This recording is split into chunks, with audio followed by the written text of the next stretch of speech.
Welcome, listeners, to a very special detour on our Let Me Take You Higher podcast, where today's story isn't about nations clashing or tanks rolling. It's about a battle so strange, even the history books can barely keep up a straight face. Picture this. It's 1932. Australia's wheat farmers are facing a crisis. But instead of facing their problems with plows and fences, the government decides to deploy the military, armed with machine guns, against birds. Yes, you heard that right.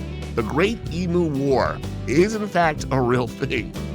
Now, you might think a war against giant flightless birds would be an easy win for the military.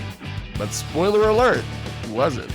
The emus won, and they won decisively. So what happens when a nation goes to war with nature and nature wins? What does this absurd chapter in history teach us about human arrogance, desperation, and perhaps our inability to outsmart a creature with no more than a few feathers and instinct for survival? Today, we're joined by Daniel, faster than you are, our expert from Australia, who will take us deep into this bizarre conflict and, of course, my co-pilot in chaos, GiGi Luigi, will keep us flying smoothly through the madness. Buckle up, because this is going to be one hell of a ride, but with feathers.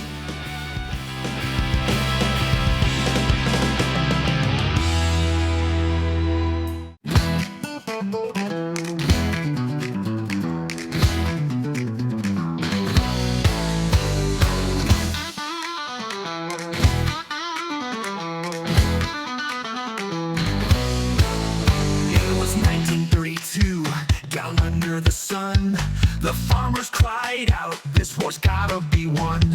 10,000 emus marching in line.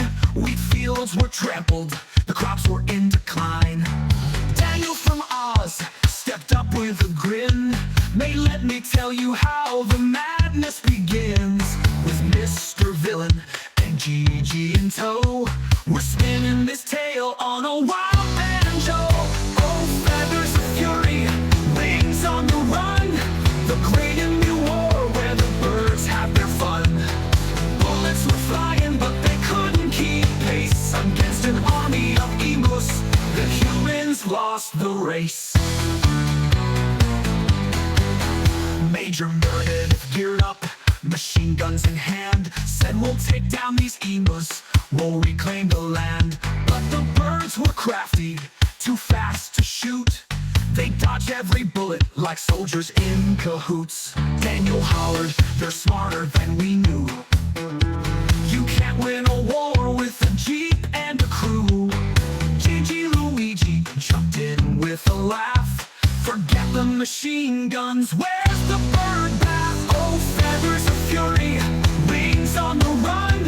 The Great Emu War, where the birds had their fun. Bullets were flying, but they couldn't keep pace against an army of emus. The humans lost the race.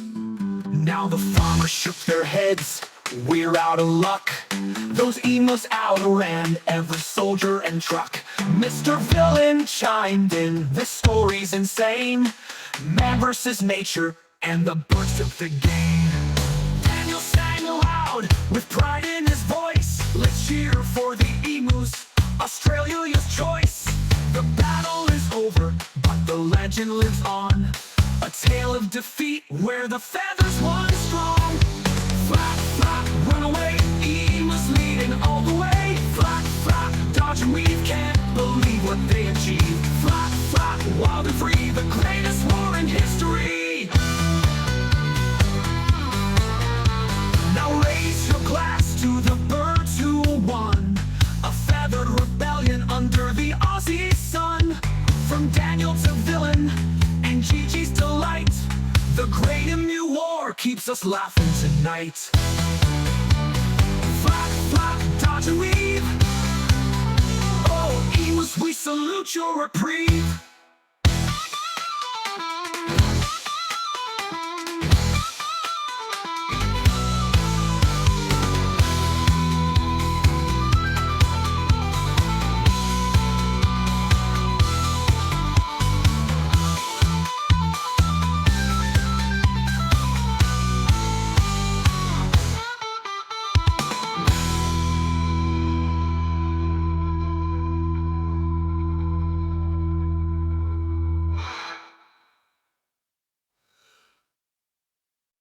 So that's what we've got. All right, guys. So today, and well, first I should introduce everybody. So welcome back to Let Me Take You Higher podcast. Of course, I'm your host, Mr. Villain. We have in studio today Daniel, faster than you. He's our lead Australian on some of the topics we're going to talk about today. And of course, as always, we have GiGi Luigi. GiGi, are you there? Nope. No, I'm just kidding. Here I am. Now, fair enough, guys. Now, GiGi and Daniel have both walked on Australian grounds. I have not. But I feel like with these two, we're going to figure out one of the hardest things that ever hit Australia, and that are emus. So I was actually going to ask you about that, if you're going to call them emus or... Okay. You know better than I do, Daniel. What do you guys call those flightless birds? Emu. Emu. Emu? Yeah, it's emu. Emu? Okay. It sounds like when I... Sounds like you're saying emu. When I'm listening to you say it, I hear an A, but then when I can't, I don't know. What is... Say it again one more time. One more time. Emu. Okay, so we're going to call them emus. That's good. Well, good. Not everybody knows the proper pronunciation of the emu. I kind of felt like how you were doing it, so I know. But let's enter this. Let's just go with our guns flaring.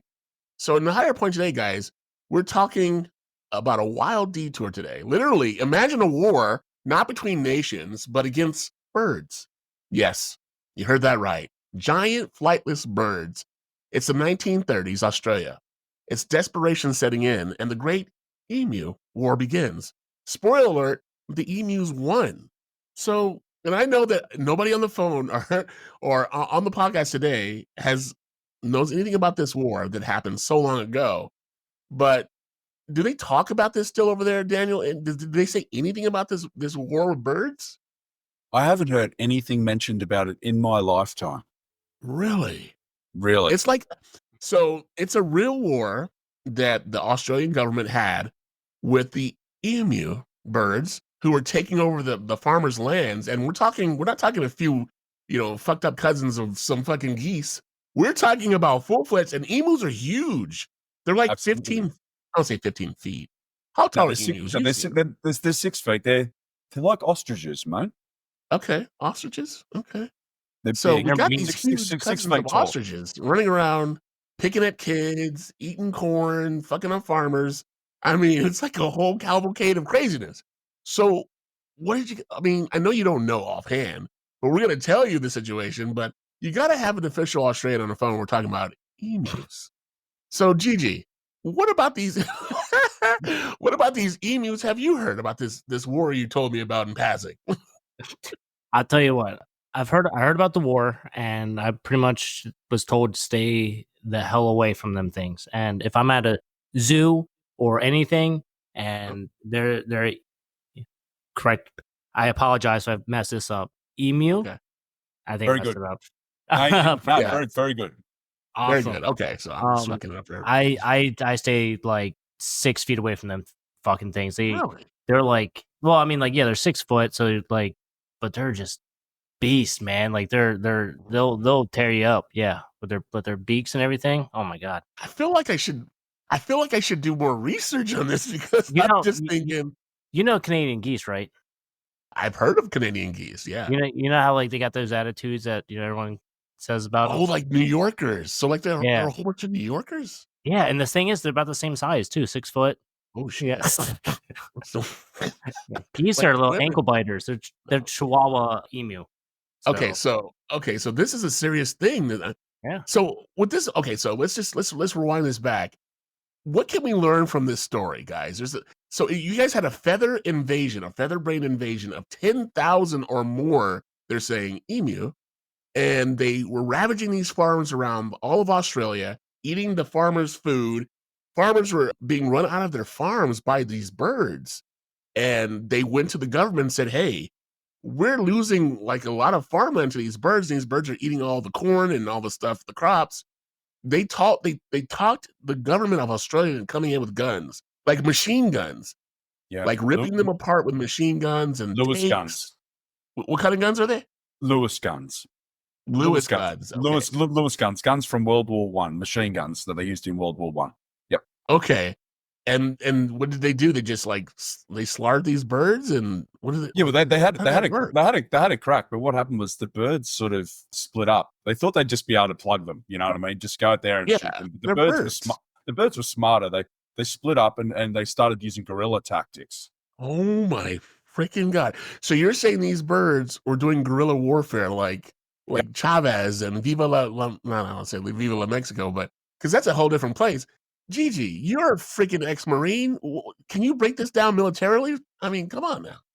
I mean, they went out there, they had guns, they were about to go guns blazing, and yeah, as you said, like they kind of just like spread out. Like, I mean, it's not like the emus or like they weren't killing anybody. Like they just were kind of like they just ended up wasting like a lot of ammo, from what I understand. And after a couple of days of wasting ammo and not seeing too many results, they just kind of like, F this, we're out. So okay. Yeah, that's right. That's amazing to me. So what happens when a military declares war on a bird and it loses? So picture this. It's 1932. It's the Great Depression, and it's ravaging Australia and emus alike. So these flightless birds are decimating wheat fields in Western Australia. Instead of fences or farmers' ingenuity, the government says send in the troops armed with machine guns. The soldiers took aim, but nature had other plans. Think of it as Australia's very own Looney Tunes episode, but with higher stakes and even more feathers. So it's kind of like, we just elected a president over here. His name is Donald Trump. I'm not sure if you guys know him over there in Australia. Yes, we do. It sounds like a Donald Trump move. I mean, do you care? I don't mean to be political, but I'm really waiting for emus to attack America. So we can see if it's a Donald Trump move. But with all that aside, it's going to be the Canadian geese. I'm telling you, Canadian. So okay, GiGi, you've talked about these Canadian geese. What are we looking about here? Are these geese 6 feet with claws and fangs? No. So the emu is like I would say like a Great Dane. Like, like you see, it's like, damn, that's a beast. You know what I'm saying? That's a beast. The Canadian goose is a what the Canadian geese are. They're like chihuahuas, like they're ankle biters, but they will chihuahuas. Yeah, you say that until they're chewing on you and they won't shut up and they're like running at you and you want to kick them. And then there's like 7 or 8 of them at the same time, and it's never fun. They'll square up with your car. Like we've had them sitting in the road and we like stop and trying to honk at them. They'll be like, "All right, get out." So here's the thing.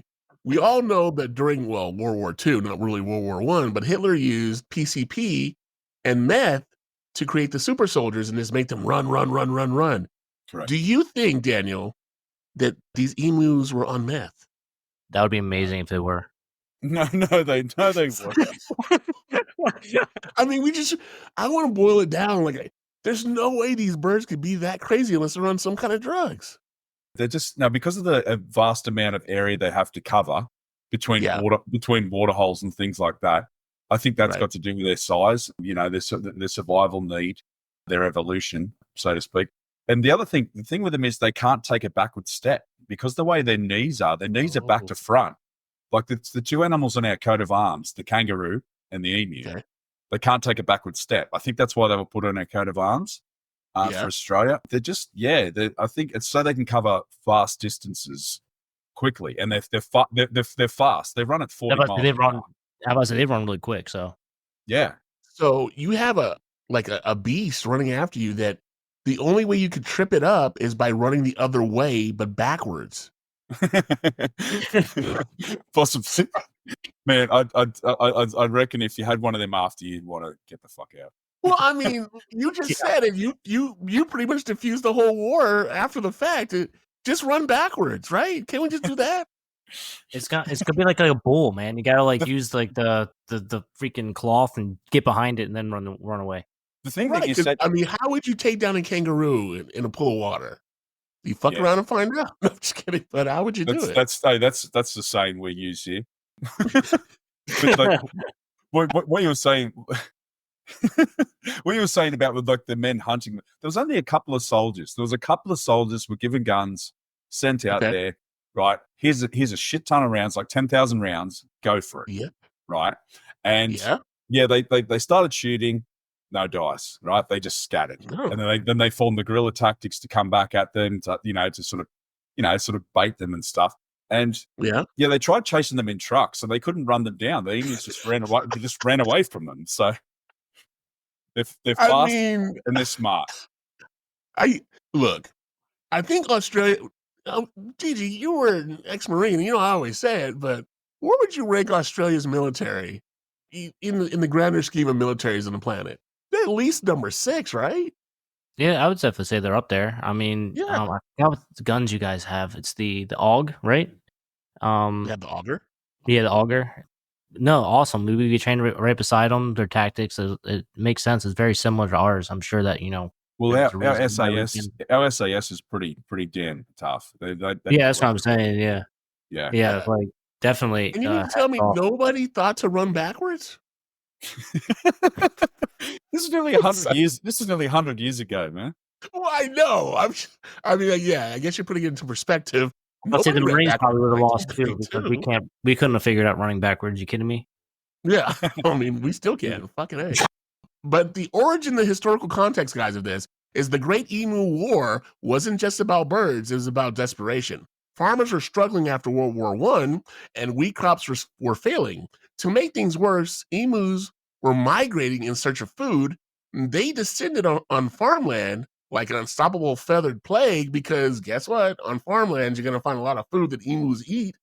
The Australian government stepped in with the military solution. 2 soldiers armed with Lewis guns and 10,000 rounds of ammunition were sent to eradicate the problem. But what followed was a series of missteps, probably not going backwards, including machine guns jamming, emus outrunning jeeps, and soldiers learning that these birds were not only fast, but surprisingly strategic.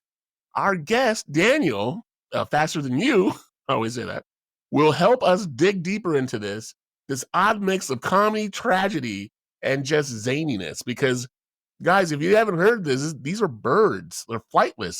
They can't fly. They're huge. They're heavy. They're like Great Danes. Their cousin from Canada, so we're hearing from Gigi, is like a Chihuahua, and they don't run backwards. So it's like, I don't know if we solved it. And we could have solved it. I don't know. Hey, but Daniel, you told us some great things about this. Either. Do you guys still have a crazy emu population out there? Yeah, I dare say so. I dare say that we do. I don't think they're as much of a pest as we have camels, wild horses, kangaroos. Okay, I like that. We have a lot of different animals running around the outback that have their populations have gone out of control. Mm-hmm. We've had some failed experiments. We had a thing called the cane bug that was eating all their sugar canes. So we introduced the cane toad to try and get rid of the cane bug, and that became a huge problem. Wow. Yeah, they're these massive toads that are poisonous. That they mostly live in Queensland. Sorry. No, I'm not being funny. I'm absolutely riveted. I'm riveted about the toads. But aren't you guys scared? Because you guys have all these emus they're just collecting, and nobody has a game plan. You don't think there's gonna be? I think we've got an uneasy truce with them. I think it's if you see them, leave them be. For now, I heard that they're talking to North Korea though. Yeah, you better be careful, bro. We got some emus. Very communication. I don't even know. I mean, how intelligent are these bastards? No, but look, the emus themselves are the true stars of this war, guys. However, we can't forget Major GPW Meredith. Oh wait, this sounds ominous. Who led the charge against the birds? His effort became an unintentional symbol of the absurdity of human arrogance against nature. Daniel, do Australians think of Meredith, or do they even know who he is? As a tragic hero? No one knows who he is, man. Maybe people in my grandparents or my parents' generation, possibly. But I mean, I've never heard anyone mention him. Maybe it's one. Yeah, he was supposedly the guy. Yeah, and that was perfect, right? Because clearly nobody in Australia even knows who Meredith is, which is even funnier because the guy didn't win the war against the birds. And if you've seen the movie The Birds, I could have told him some shit about the birds. Gigi, if you're attacking birds, what kind of knife or gun do you bring to a battle like that? Shotgun. Bro, I mean, chicken wings, right? Is that from those kind of birds? But here's the thing, though. Technically, the shotgun it's outlawed. You're not allowed to use it more. So, are you serious? So how do you navigate that? You know what I mean? Yeah, I'd just shoot him, and then I'd hide the gun. But I feel like a shotgun against that thing would be perfect because if it runs up on you, being all goofy, boom. Yeah, and these birds are goofy. I've seen a picture of I'm gonna try to say the word emu. Emu? Okay. Emu. Emu. And they look goofy as fuck. I'm just gonna say, it's like if you get a whole bunch of kids. You know how you get like those little ice cream trucks that says beware of slow children? Emus are slow children, but they're birds. I mean, I don't get it, but it is what it is. So guys, on the counterpunch on this war showcased the resilience of the emus, reminding us of nature's capacity to outsmart humans. It became a story of the ages, proof that even the mightiest military isn't always a match for Mother Nature. So what are the cons on this? It was a colossal waste of resources during an already tough economic period, the Great Depression. Farmers didn't get the help they needed, and emus continued to thrive. So the devil's advocate, guys, on this is, shouldn't Australia have doubled down, maybe bring in the tanks, air support, or dare I say it, a diplomatic solution with the emus? Nowadays, yeah, just rain hellfire, But bro, if I can't be a diplomat, sure. I'm gonna blow your head off. Sure, but I think the sensible option in all reality would have been to talk to the indigenous folk. Right? Yeah, talk to the indigenous folk in the area and say, look, how have they dealt with them over the centuries? Yeah, because these birds are indigenous to Australia, are they not? That's right. But that's right. But I mean, if they talk to the indigenous folk, talk to the Aboriginal population or the Aboriginal nations that actually lived in those areas and said, look, can we have some assistance and some sort of, some support and ideas? Like, can you guys give us some strategies like on how to deal with this? I think that would have been really, really there's gotta be like some paste or some kind of tree or grass that they don't like or something that they could have there has to be something that the white fellas here didn't know about. Or you can go the other way. You can double down and go in there and just fuck it up. When an emu is involved, it can go either way. They are verse. I'm just kidding. But with all that being said, perhaps the cautionary tale here, guys, is about over-exaggerating brute force in every problem. Why didn't we just sit at a table with the emus and try to talk them down? Maybe there was a plan there that we missed. Yeah. I mean, Daniel, I get it that Australians are talkers. I mean, they're pretty good talkers. You don't think that we could have done a diplomatic solution with this? They would have fucking pecked your eyes out, man. See, if you come with aggression, they're going to meet you with aggression. Yeah, but maybe give them fruits. If GG said you get within 6 feet of those fuckers, man, no way. They're tearing your ass up. That's right. They're gonna rip you a new one. Oh, really? Okay, well. Yeah. I don't know. But the deep dive of this, guys, is the legacy of the Great Emu War extends beyond the 1930s. It's a reminder that humans often underestimate the natural world. The emus, won because they adapted better than the soldiers did, a metaphor for survival in the modern era. Daniel, how has this event shaped Australia's relationship with the wildlife today? Do people still joke about it? I'm sure they don't. Or has it become a deeper commentary on environmental stewardship? We respect our national, our native species. We have a lot of affection for them, and we're very proud of them. Actually, yeah, we're quite proud of that. I kind of know that because you're like, I'm over here slaughtering the name, guys, to the audience. I'm slaughtering the name emu. And Daniel's like, no. Just don't say it like that. Those fuckers are mean. They'll fuck us all up for it. Yeah, don't be talking shit. It's like that's right. I'm really. If I go to sleep tonight and I wake up with some fucking emus at my door. No, I think we do we've got a great affection in this country for our native species and a great respect. We know strategies and tactics on how to deal with them these days. But we know to keep our distance. We know not to fuck around. Shit. I know to keep my distance. I don't even know these bastards. It seemed like a lot going on. Gigi, would you keep your distance? I mean, come on. Absolutely. Are you kidding me? So I had one terrible experience with a kangaroo, and it luckily let me survive. Okay. And Was it a gray?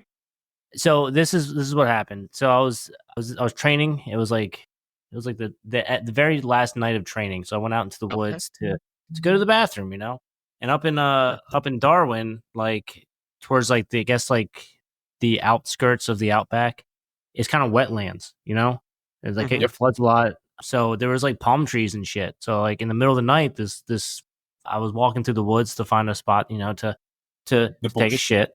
Yeah. Okay. Number 2. And I look and I see the palm tree with the moon shining on it. I'm like, oh fuck yeah, this is awesome. I'm like, this is so serene. So I walk over to this tree and a fruit bat flies out of it. Literally almost scares me shitless. So I'm like, well, what you want? Yeah, they're huge. And so I'm like, okay, well, they got that out of the way. What else is out here? So sitting there doing my business, and just like out of the movie Jurassic Park, like I felt like there was like that glass of water, and it was just like the thing kept like coming up. I'm like, what the fuck? Like I know something's coming. I just hear thump, thump, thump, and it literally just jumped and landed like probably within like 4 or 5 feet in front of me, and just looked at me. And in my head, I'm like, oh man, I'm hoping he doesn't see me. And then I realized later on as I'm telling the story, I'm sitting in the moonlight. This motherfucker definitely sees me. So he sees you. Yeah, he sees me, and then he just kind of like looked away and just ran off. I'm like, see, and you didn't freak out. Oh, you're in a very vulnerable position. I was. What scared. you do is you keep still and you lower yourself with them. I was. Keep the eye contact and lower yourself. If you stand up to it and burr up, it's going to fuck you up. Yeah. Now I was already fetal position. I was, fetal position. Squat. Yeah, I was already in the squatting position. This thing already won. He looked at me and was like, "Yeah, fuck this thing." That's a very vulnerable position to be in when you're taking a number 2. The thing is, in the moonlight. How romantic in the moonlight? Oh, I know. What kind of shitting are you doing? Like my command would have found me shit all over the place. My pants would have been torn up. I would have been like, you maybe want to watch like a relationship movie, like ass cheeks out in the breeze. That would have been great. He was becoming one with Australia's nature. Was it a great kangaroo? Do you know? It was dark. I think it was because we saw the great kangaroos. The great kangaroos get to about 6 feet. The reds they get about 7+. Oh shit! The reds are really rare. The reds are rarer, but I mean, I've actually done the same thing where I'm having a leak behind a tree, and I've turned, and it's like it's within arm's reach of me, and it's looking at me, and I'm like, oh fuck, yeah, shit. And I'm just like, hello there, big fella. I'm no threat to you. Get the fuck out of there! No. I just kept very still. I'm like, I'm no threat to you, mate. And I just sort of crouched down, and he sort of crouched down with me, and then he took off, and I'm like, yeah. That would have ended me. Yeah, I would have fucked you up, bro. Yeah, would have fucking redecorate your face. It's horrible. I just couldn't do it, man. But in conclusion, GiGi Luigi, let me ask you, and Danny, you can chime in on this too. Sure. The emus won that war. We can all decisively say that Australians got their ass kicked, and it's very rare. Australia is usually the people we count on to kick other people. Wait, what was the last war you guys were in? Anyone that you were in. Yeah, but to say I'm pretty sure they're in Afghanistan. We lost all. So, it wasn't Australia's fault. We have pretty bad leadership. We're allies to you guys. So yeah, I know that. You think I'd be talking to you in the podcast? Of course, allies? Of course. It's like yes, sir. Yes, sir. No, sir. Yep. No, but that's an awesome story. GiGi, do you have anything for Daniel while we wrap up our Great Emu War? Yeah, honestly, I can't wait to get back to Australia. That one travel more it's around. Nice up there now. Yeah, I mean, again, I spent a lot of time but I spent some time in Cairns. Or is it Cairns? Cairns? How do you pronounce it again? Cans. Cans. Yeah. As in like a Coke can. Cans. Yeah, and it always confused me because there's like I and R in there. So that's right. That's right. Yeah. But no, that place is so beautiful. Oh my gosh, it was so beautiful. It's pretty nice, you know. And I want to check out Melbourne. Melbourne. Melbourne. There's another one. You guys are welcome anytime. Perth, right? Perth is nice. Come on down. Oh, absolutely. I'm telling He's you, with the Australians are hospitality patrol. He's gonna take you away from all those damn kangaroos that want to stare at you while you're taking a shit. What I'll kind be of fuck- shit is that? Literally. Okay. All right, guys. This episode of our podcast, Let Me Take You Higher, the podcast, was brought to you by BC Entertainment LLC, a subsidiary of Big Cheddar Music LLC.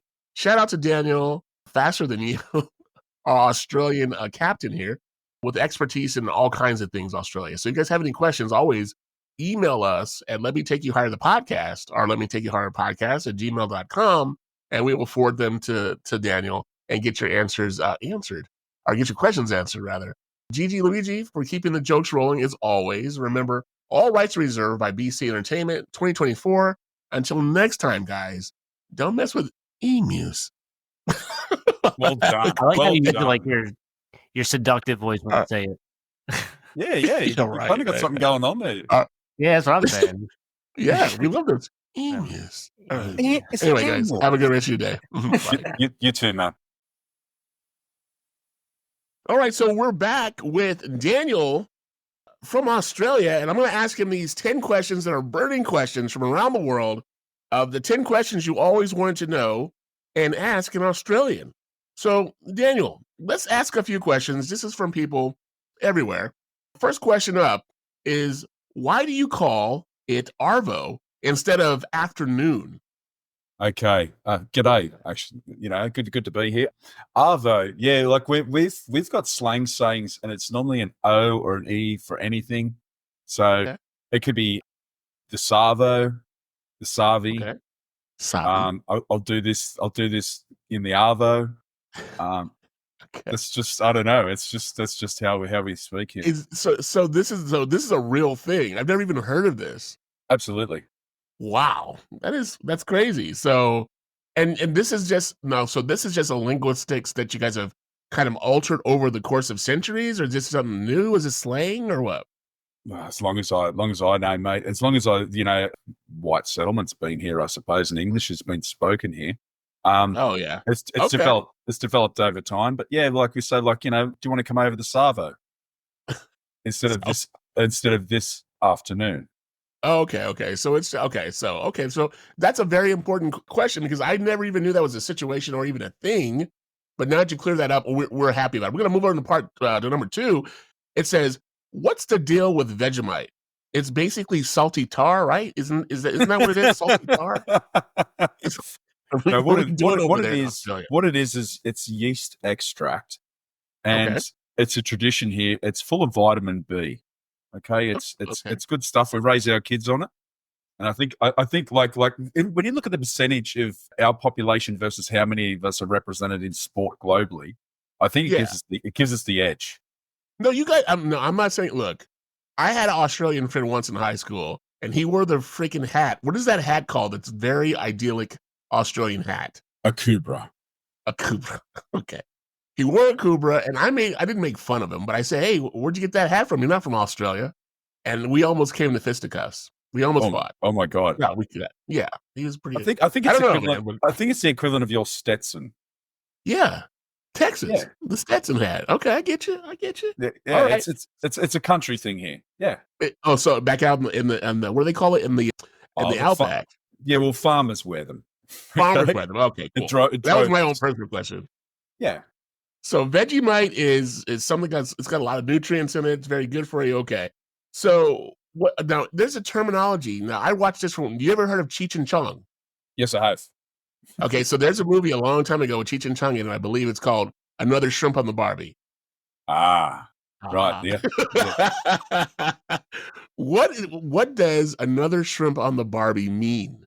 We never known. Yeah, like I actually don't know myself, because like that saying, "throw another shrimp on the Barbie." Yeah, that's not even a thing here, man. It's not a thing. No, we call them prawns. Okay, prawns. Okay. I love that so but I love it. But I think I don't know. I think that might have come from some American visiting here once. I think, I don't know, maybe around the time of Crocodile Dundee.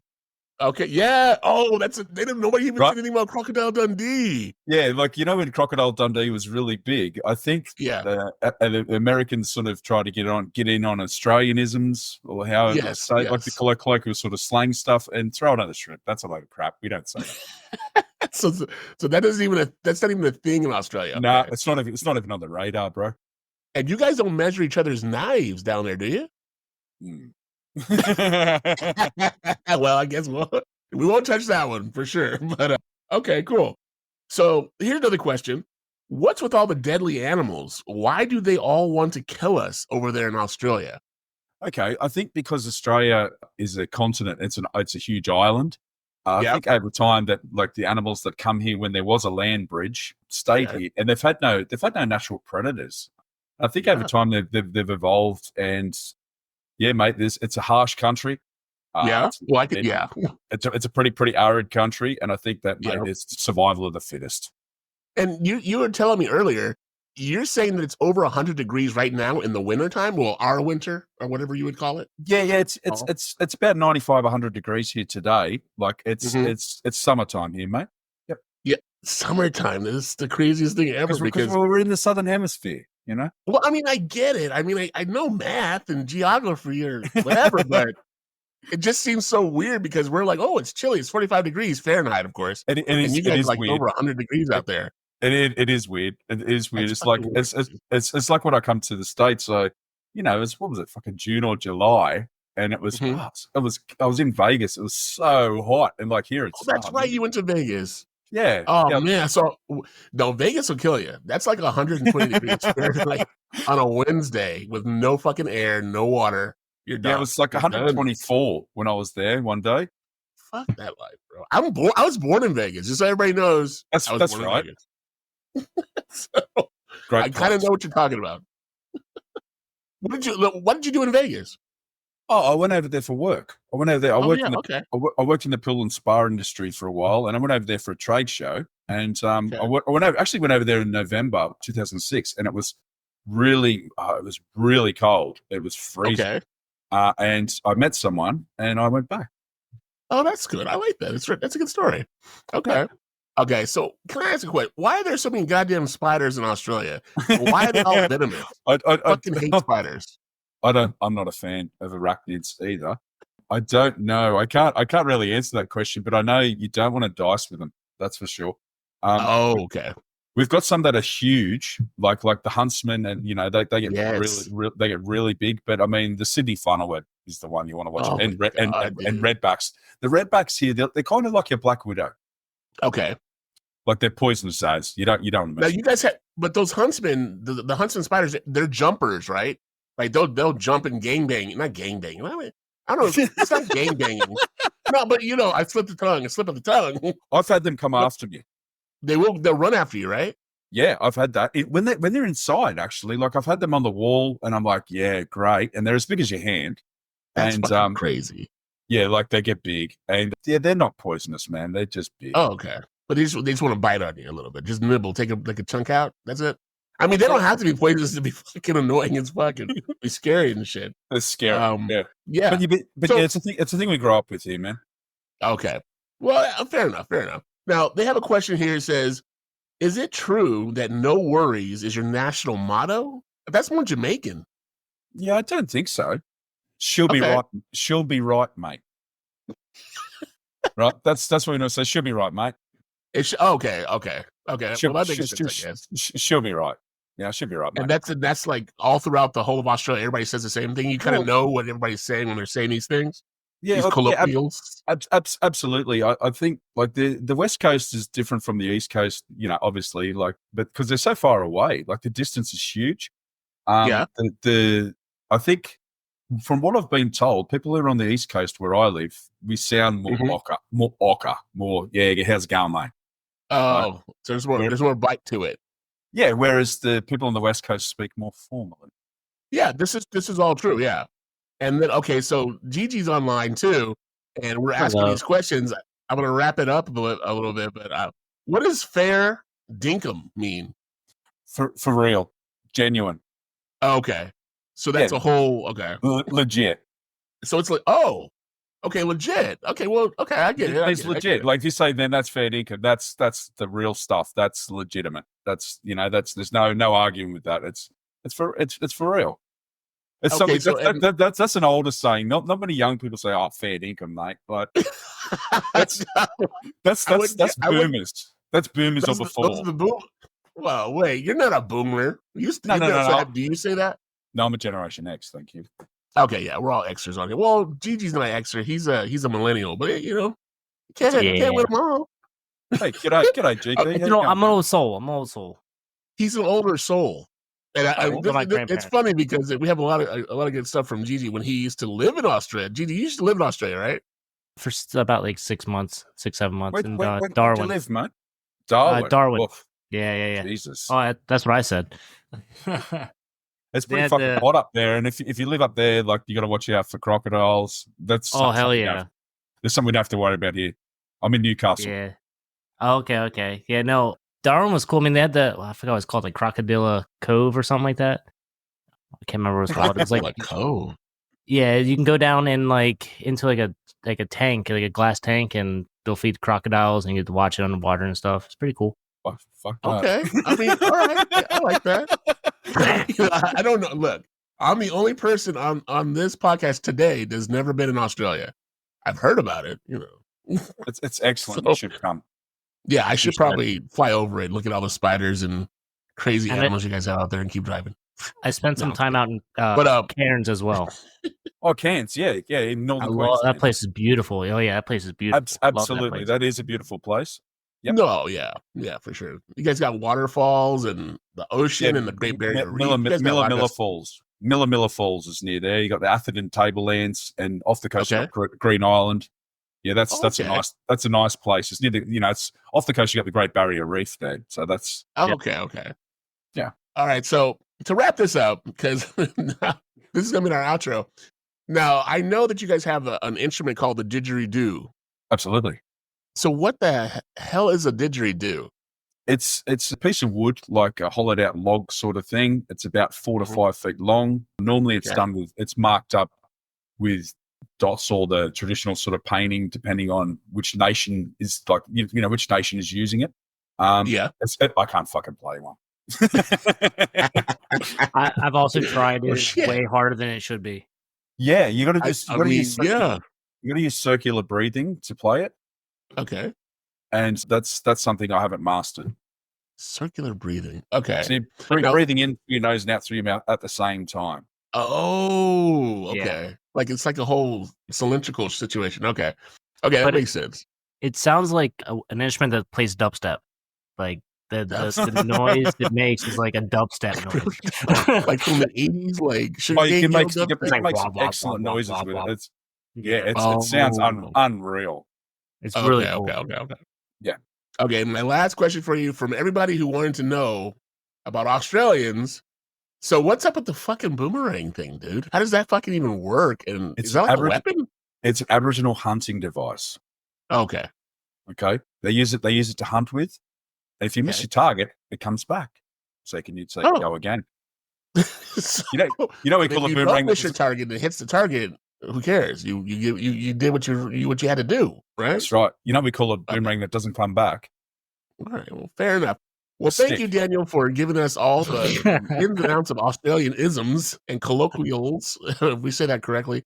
And guys, Daniel is very, very big on charities, fundraisers, things to help the communities out there in Australia.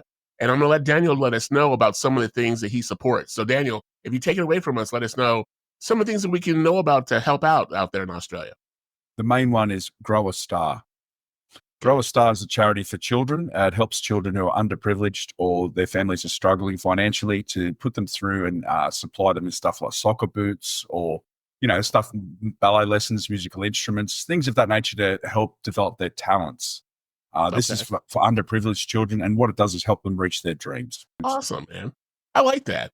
And so they do all these things, and it's a charitable organization. Is there like an email or something that we can get to them, or we can just put that in our bio link? I think growastar.com.au. Okay, .au. Okay, cool. Awesome. So guys, if you want to help out with these charities and give little kids a chance out there in Australia, that is the perfect place to do it. No one would know better than Daniel. He is from Australia.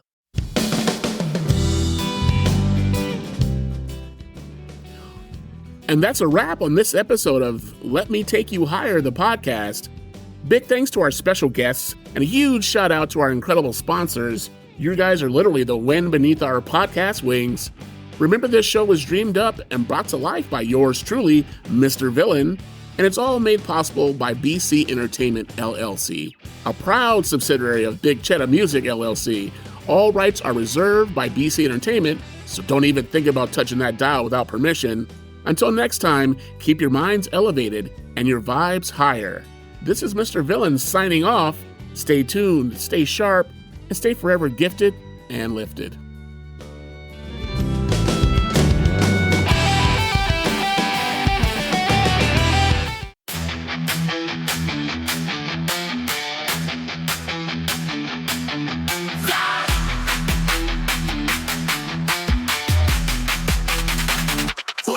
Storms rage, skies grow dim. We gather the shards, piece by piece within. Through tears and trials, we find our might. Let me take you higher toward the light. Let me take you higher beyond the pain. Where broken dreams mend and hope remains. We'll rise from ashes like a phoenix bold. In the symphony of resilience, our stories unfold.